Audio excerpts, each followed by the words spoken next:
Palagay ko ang Pangulo dapat ay maging decisive na doon sa pagtawag ng mga aksyon sa mga taong may kinalaman sa lahat ng ito. Ang nakikita ko ay masyadong mabait ang ating Pangulo. Walang straight o gobyerno. kaya yung comprehensive na pagtulong ang aking nakikita. Dito ako nalulungkot at nawawalan parang nawawalan ako ng pag-asa. Well, sorry, Congressman Marcoleta, magdi-disagree ako sa iyo na mabait ang Pangulo. I don't think po na mabait siya. I believe kargado po siya dahil ang video ay pina-authenticate ko dito sa Amerika kung saan ay gumagamit siya ng white powdery substance.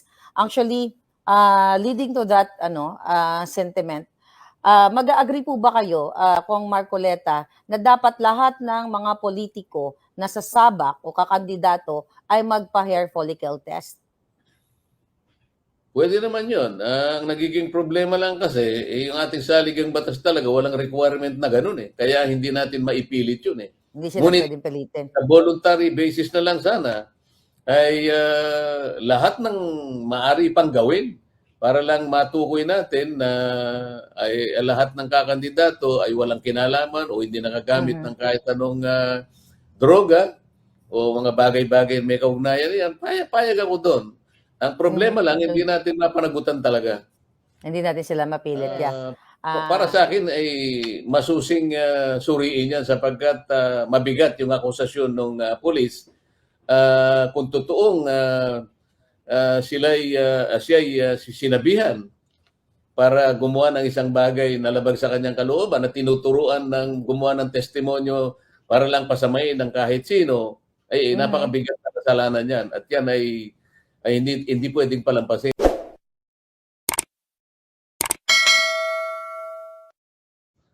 Sa umpisa ay doon pa lang sa SMNI issue ay ayaw ko nang pumunta ron sapagkat sabi ko ay wala ka kung katwiran yung tatanggalin nyo yung prangkisa ng SMNI. Nagtanong lang yung mga tao kung anong issue tungkol doon sa travel allowance ng ating speaker. Yun naman ay isang legitimate issue.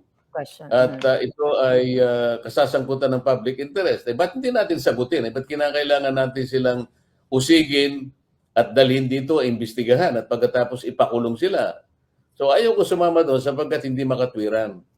Pangalawa, itong Quadcom, hindi ako naniniwala doon sa composition ng Quadcom sapagkat iisa lamang ang direksyon nila. Ito ay magpo-prosecute ng isang tao na alam na natin kung sino. Kahit hindi na natin banggitin ang pangalan, very obvious na ang direksyon ng kanilang mga tanong at kanilang mga aksyon sa araw-araw ng kanilang pagdinig, isang tao lamang ang kanilang pakay dito.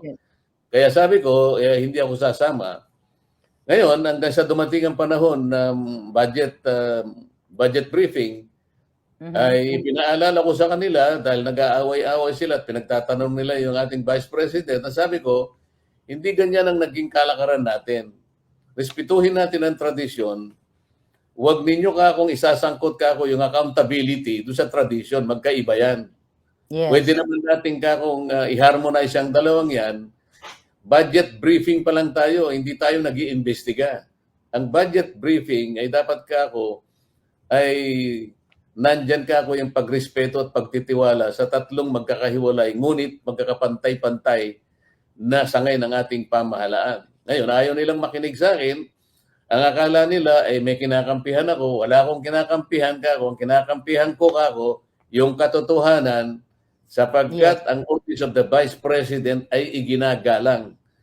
Meron akong katwiran sabihin sa inyo ako'y nagtagal na rito kayo, mga bagito lang kayo.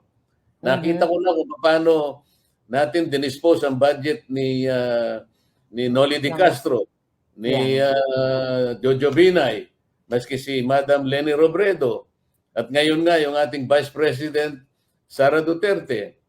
Bakit ka tayo mag-iiba ngayon? Bakit tayo mag-aaway-aaway ngayon? Yung dalawa panahon na nilatag natin ang kanyang budget 2022 dahil hindi pa kayo magkakaaway noon, 2023. Ganun din naman ang wala tayong pag-aaway. Bakit itong 2024 naging critical sa atin? Dahil nga baka ako nag-aaway-away na kayo. Hindi ka ako ganon. Dapat maging consistent tayo sa ating mga tuntunin, lalong-lalo na yung mga tuntunin na siya nating pinag-alagaan sa mahabang panahon. Ang institution natin ay tayo ang nagiging ay tayo ang kanyang muka. Sa kung kapag ka tayo ay ganito, hindi na tayo karapat-dapat na na na manatili pa sa isang institution na dapat sana ay tayo ang nagmamahal at gumagalang. Ayun, ang ginawa nila, tinanggal lahat ako sa mga committees at saka yung aking membership sa Commission on Appointments. Yun, actually nakita namin yun kung Marcoleta, no? Nakakalungkot kasi yung mga tinatawag na nating lingkod bayan ay sila pa yung mga bumabali at hindi sumusunod sa ating konstitusyon, sa ating batas. So, kayo po bilang congressman, nakita ninyo yung injustice, talagang unfair treatment sa Vice President at sa iyo. Paano nila ngayon yung mga mamamayan na tumitingala dito sa mga politiko na to na dapat sila po ang gagawa ng tama, ipapatupad ang mga batas, irerespeto para sa taong bayan. So, ang nararamdaman po kasi namin, like ako, nakikita ko, active ako everyday, minomonitor ko nangyayari sa Pilipinas, parang hopeless case na ang ating ang ating bayan. Magiging hopeless nga kapag hindi tayo nagkaroon ng pagbabago. Kaya nga pinili ko na kumandidato na senador na independent para sa pamagitan man lang nito ay maipakita natin sa kanila na kahit kailan ay ang sinasaydan lang natin kung ano yung tama, kung ano yung totoo at kung ano yung matuwid. Ayaw natin mag-side ng kung kani-kanino sapagkat ang gagawin nating pagsaside kung kani-kanino ay magpapasama lang sa kalagayan natin. Ngunit ang nakikita ng mga taong bayan ngayon, akala naman ng aming leadership sa House of Representatives sa pamimigay ng kung ano-anong mga ayuda sapagkat ito na lang ang nalalaman nila gawin dahil maraming nahihirapan at maraming mahihirap ngayon. Ang buong akala nila ay sa pamimigay ng ayuda ay natutuwa na yung mga tao. Hindi ganoon ang nararamdaman, Ms. Maharlika, no? Unang-una, yung pamimigay ng ayuda na iba't ibang klase. Merong AIX, merong AKAP, merong MAIP, merong TUPAD. Maganda naman ang epekto nito. Kaya lang, kapag hindi natin masusustain ito on a long-term basis, sapagkat ang kailangan ng tao ay yung trabaho. Kaya kailangan payabungin natin ang ating ekonomiya. Kaya nga pinipilit ko nga ibaba ang kuryente itong pagsisimula ng maraming negosyo ang tatayo sa ating bansa sapagkat pag mababa ang kuryente, may inganyo mga mamumuhunan magtayo ng negosyo ng mga pabrika na kung saan mag-generate ng maraming trabaho, makaka-produce ng maraming pagkain, bababa ang pagkain. Ito ang kailangan ng mamamayan, hindi yung ayuda. Hindi yung bigay dito, hindi yung bigay doon. Akala naman nila, ay gusto yata nilang sabihin sa tao na yung pinamimigay nila ay galing sa bulsa nila. Hindi po, pera din natin ito eh. Pera din ng gobyerno ito eh. Hindi po ito yung unang tuntunin o yung gawain ng Congress. Hindi po kami inihalal ng mamamayan bilang congressmen or congresswomen para kami pumunta sa lugar nila at mamigay po ng ayuda. Hindi po yun ang tungkulin namin. Maaari pong sa ibang pagkakataon na ipadadaloy sa amin. Ngunit hindi po yun ang pangunahing gawain namin. Kaya maaring namamali po yung ibang kababayan natin na akala nila dahil sa nabibigyan sila ng ayuda, napakaganda na po ng ginagawa namin. Sa totoo lang, Ms. Maharlika, sa maraming pagkakataon na lumibot ang mga kasamahan ko sa mga ayudang ganito, siguro nakakamahigit na 15 lugar na, isa lang ang aking napuntahan. Dahil nga meron akong isang dahilan na personal, kaya lang ako pumunta ron. Ngunit hindi maatim ng aking kalooban na para bang ang ginagawa namin ay napapasaya namin ang mga tao dahil nakakapagbigay kami ng ayuda. Ngunit ang epekto nito ay malalim. Kapag ka ikaw ay bigay ng mga ayuda o subsidy nang wala namang equivalent na production, alam mo, sa bandang huli tayo lulugso rito eh. Kaya sa ngayon, at ito'y pinananagutan din naman ng ating DOE, ang ating paggasta ngayon sa isang araw, Miss Maharlika, kailangan malaman ng ating mga kababayan ito. Ang halagang ginagasta ng ating bansa sa ngayon ay 15.8 billion pesos. A Ngunit day? yung ating income, yung ating nalilikom na pangkabuhayan ay umaabot lamang na 11.7 billion pesos. Sa makatwid, meron tayong deficit na 4.1 Yeah. billion pesos. Araw-araw ito.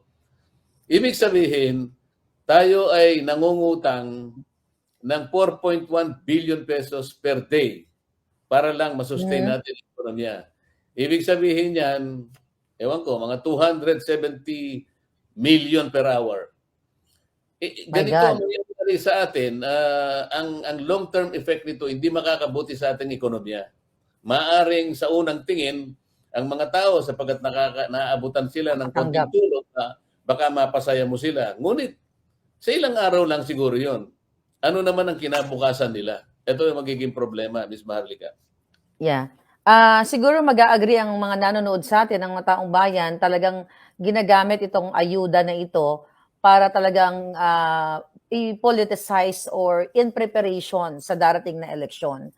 Kung ikaw na rin mismo nagsabi na mayroong failure sa Congress, talagang nakikita na pinipersonal ka, pinopolitika ka, yung issue sa 125 million na confi ni Inday na naipaliwanag na, kumbaga sabi ko nga, yung 125 million is barya lang yan compared dun sa 1.4 billion a day na inilaan supposedly po doon sa flood control na wala naman palang flood control. Kung bakit hindi hini-hear dyan, hindi pinag-uusapan dyan sa Congress, yung tungkol Yun nga, dito sa 1.4 billion na to, na flood control. yun nga yung aking sinasabi rin sa kanila.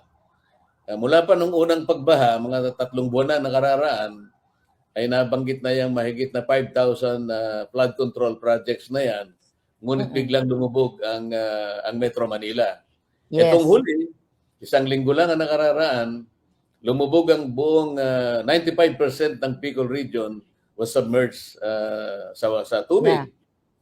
Ngayon, sa kwenta ko, yung 3 taon na ginugol nila sa flood control ay umabot ng 24 billion pesos. Bakit Okay. kung talagang ito'y nailatag, 24 billion pesos, bakit 95% ng buong Bicol region ay binaha? At ito ay parang ngayon lang nangyari. Base na rin sa mga taga roon na aking nakakausap. Ngayon lang daw nangyari ang ganito Yeah. kalawak na pagbaha na pinsala, 95% ang Bicol region. Ngayon, ito isang bagay na hindi kinakailangan na ng ebidensya. Yeah. Kung talagang nailatag yung 24 billion worth of flood control projects, bakit 95% ng buong Bicol ay binaha? At ngayon lang nangyari ito. Kung kailan kayo naglatag ba ng ganong kalaking halaga, doon ka pa babahayin? Kaya sabi ko, ito yata ang mas mabuting atupagin ng Quadcom. Yes. Kasi ang Quadcom, kahit wala ng resolution siguro, wag na kayong maghintay ng petition o kaya ng complaint o ng sumbong o ng anumang pasabi sa inyo. Pwede nyo i-adapt ito sa inyong kapangyarihan na tumawag motu proprio. Ibig sabihin, kahit walang pasabi, kahit walang complaint, kahit walang resolution, sa sarili nyo na akuin na ninyo. Sapagkat malala na ang problema eh. Ayaw nila. Ewan ko kung merong magtatangka isa man sa kanila, baka yung karamihan sa kanila magkaroon ng problema kapag sinyasat ang bahagi na yan. Yeah, kitang-kita po 'yan ng taong bayan ang problema talaga diyan sa ating bayan, ano. Kung matanong ko lang, what is your view sa approach ng Marcos Jr. dito sa calamity preparedness? Kasi nakita ng taong bayan na hindi naghanda, kaya mas dumami yung casualties and also yung mga na biktima talaga na yung mga bahay dahil walang preparedness like 3 days, 4 days before the bagyo at walang based ito sa social media, walang mga naka-standby na mga rubber boats para i-rescue yung ating mga kababayan. Then narinig natin ang presidente during the briefing during the day or after the calamity pa lang nagbi-briefing, tapos hindi niya alam yung gagawin niya. For sure, nakita niyo po yun. Ano yung pakiramdam mo bilang isang lingkod bayan na meron tayong, well, it's not leadership, meron tayong gobyerno na ganun yung klaseng approach sa problema ng ating bayan? Unang-una, nalulungkot ako, Ms. Maharlika, sapagkat ang bunga ka na ako ay naka-standby lahat yung mga programa na kung tawagin Yeah. nila ay disaster prevention, Yeah. merong mitigation, merong adaptation, lahat ng ito eh. Ngunit Mhm. ang lumilitaw ngayon ay ipinangangalandakan na lang ay kinakailangan maging resilient tayo. Alam mo yung terminong resilient, maganda din yun eh. Pero hindi sa lahat ng Ng oras. pagkakataon, puro resiliency na lang ang pag-uusapan natin. Palagi ko ang Pangulo dapat ay maging decisive na doon sa pagtawag ng mga aksyon sa mga taong may kinalaman sa lahat ng ito. Ang nakikita ko ay masyadong mabait ang ating Pangulo, Ms. Maharlika. Yung kabaitan na yun ay hindi nakatutulong sa kanya sapagkat ang mga tao ay naghahangad, naghihintay ng kagyat na lunas sa mga problemang kanilang kinasasangkutan, katulad ng pagbaha. Kung nandun yung mga tinatawag na mitigation, kung hindi man prevention o kaya adaptation, bakit parang nabulaga na naman? Alam ko, meron pa nga noon na nabalitaan ko na nakabili tayo ng isang hindi ko alam ang pangalan nito eh, parang instrument ng DICT na kung saan ay nakikita nila may mga drones na Like satellite. na ginamit dito, parang 1 billion, parang satellite ito na nakikita nila yung lawak ng pinsala na magaganap. Kaya po pwede silang pwede silang magpundar kaagad, mag-preposition ng mga bagay-bagay na kakailanganin o kaya maihanda yung mga communities na maaring tamaan ng mga pinsalang ito. Parang hindi ko nakita lahat itong mga ito eh. Pati yung pagbibigay ng provision ngayon, kanya-kanya na kami.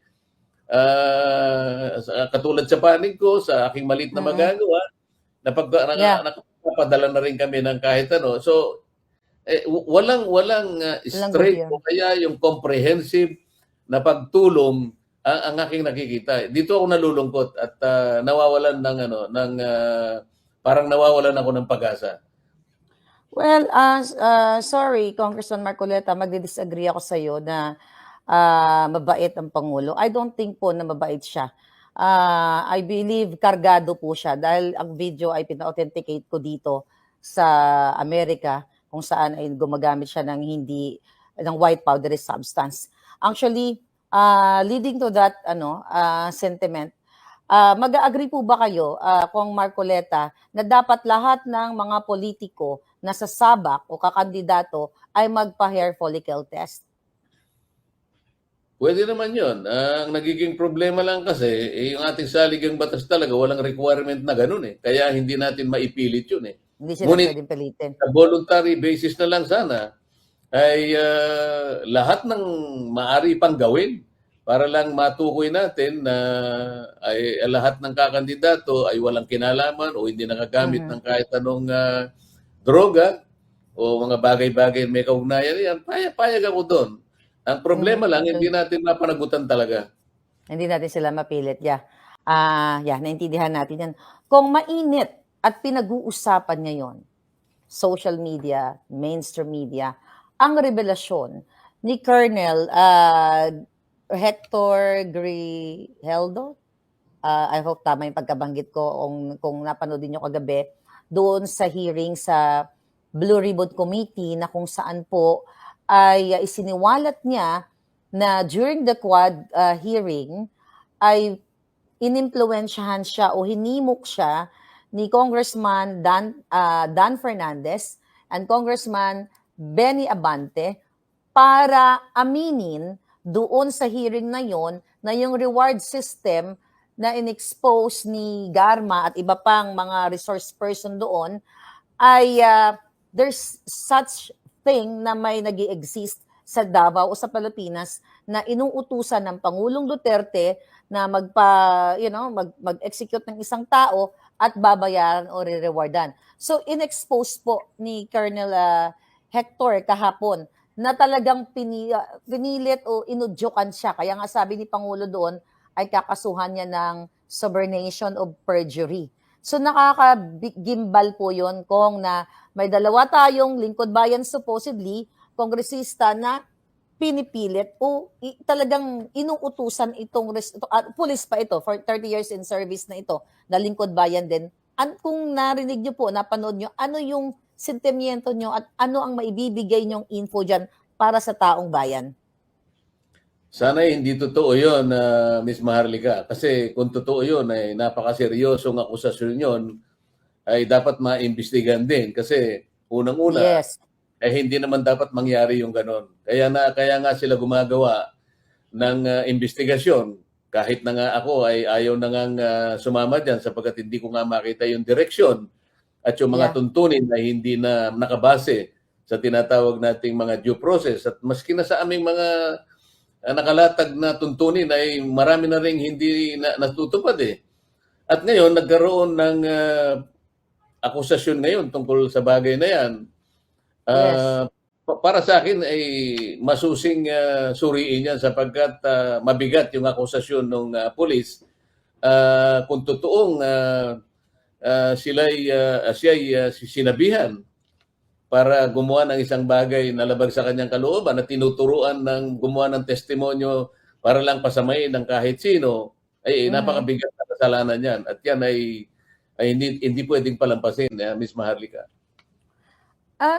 Kung sinabi ni Pangulong Duterte, magpa-file daw siya ng case doon sa dalawa, pero sino po ba dapat ang mag-initiate na magkaroon ng pag-iimbestiga sa Kongreso man sa Senado? Sino po ba dapat or anong committee? No, dapat yung ethics committee, kaya lang yun, ethics lamang yun, ano? Itong akusasyon na to ay meron ng criminal responsibility ang pinag-uusapan Yes. dito eh. Sa makatwid, maski sa aming